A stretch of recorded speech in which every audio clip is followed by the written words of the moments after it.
ஒரு வார்த்தை சொன்னாங்க, அது எனக்கு இப்போ ஞாபகம் வருது. அந்த வார்த்தைக்கு அந்த வார்த்தைக்கு தகுதி உள்ளவங்களா இது வரைக்கும் நாங்கள் யாரும் மாறலை. அவங்க சொன்னாங்க, ஒரு பிரச்சனை ரொம்ப உங்களை வந்து ஆட்டி வைக்கிதுன்னா அதுக்கு பிரயோஜமான்கிட்ட சொல்லி அவங்கள பார்த்து அல்லது அவங்கள்ட்ட கேட்டு இந்த பிரச்சனைக்கு தீர்வு காண முடியலன்னு சொன்னால் நீங்கள் சரியான நாவூர்காரன் இல்லை.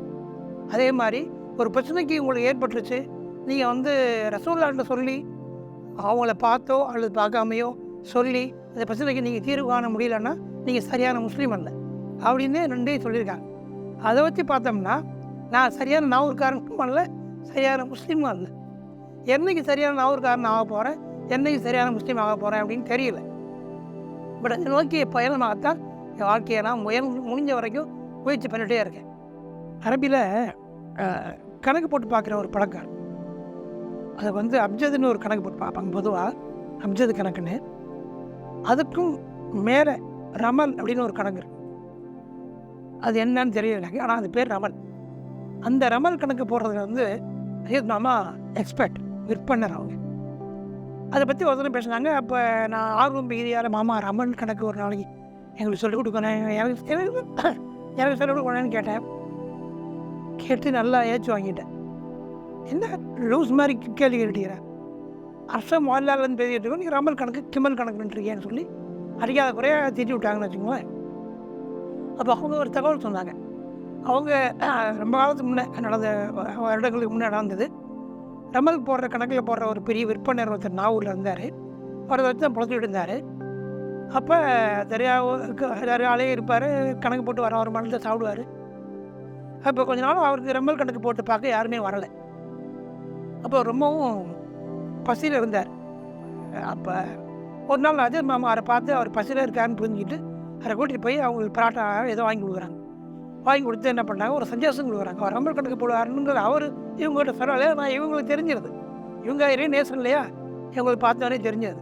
அப்போ அவர் சொன்னாங்க, நீங்கள் ரமல் கணக்கு போட்டு யாருமே வரல, நீங்கள் ஏன் கவலைப்பட்டுருக்கீங்க, ரமல் கணக்கு போட்டு பார்க்குறதுக்கு மக்கள் வரதுக்கே ரமல் கணக்கு போடலாமே, அதை போடுங்களேன் அப்படின்னு சொன்னோடனே அவர் ஆனந்த அதிர்ச்சி அடைஞ்சு, ஆமாம் அதை போடலாம் அப்படின்னு சொல்லி அதுக்கப்புறம் அதை போட ஆரம்பித்து நிறைய பேர் வந்து அதுக்கப்புறம் அவர் மாமாவுக்கு தேங்க்ஸ் சொன்னதாக அவர் என்கிட்ட அவர் மாமாவுக்கு தேங்க்ஸ் சொன்னதாக மாமா ஒருத்தரும் எங்கிட்ட சொல்லியிருக்காங்க.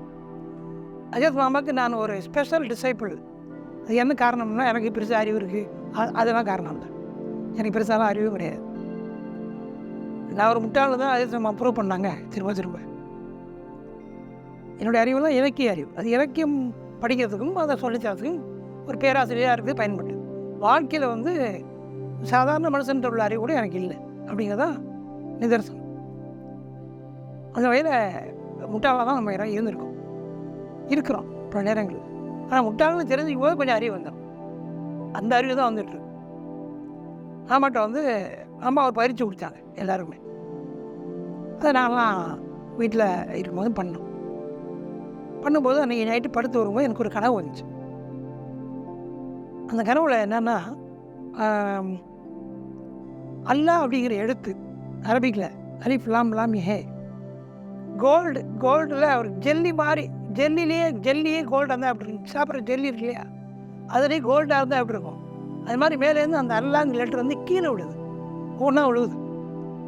நான் என்ன பண்ணுறேன், அல்லாஹ் கீழே விழுந்துருவானேன்னு சொல்லி ஓடி போய் அதெல்லாம் வாங்கி என்ன பண்ணுறேன், கீழே விழுந்துடுறேன். என் கையிலேருந்து அது நழுவுற மாதிரி வழுக்கிற மாதிரி இருக்குது. டக்குன்னு வாயில் போட்டு அல்லாஹ் முழுங்கிறேன்.